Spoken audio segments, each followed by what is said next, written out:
Imagine you walk into a bank tomorrow and ask for 5 lakh rupees. You probably think the bank employee checks a giant vault full of money and says, "Yes, we have enough money. Here you go." But here's the strange part. That's not really what happens. And what banks actually do is much more surprising. Let's say there's a guy named Rahul. Rahul wants 5 lakh rupees to start a small business. He walks into a bank, fills out forms, submits documents, waits nervously. And finally, loan approved. Rahul is happy. But now the real question begins. Where did that money come from? Most people imagine that banks simply take money from savers and hand it to borrowers. Like, you deposit 1 lakh rupees.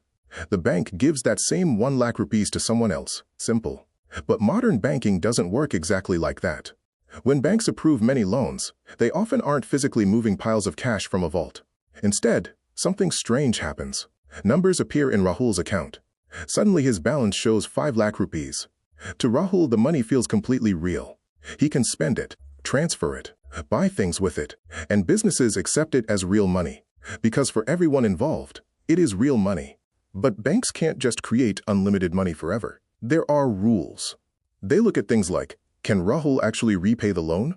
Does he have income? How risky is he? Because if banks give too many bad loans, people stop paying back. And then problems start.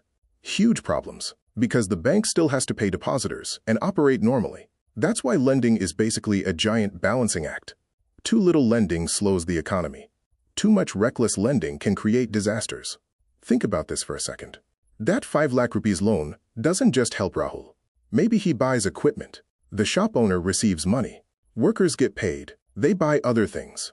One loan can start affecting many people, which means banks aren't just storing money. They're helping move money through the economy.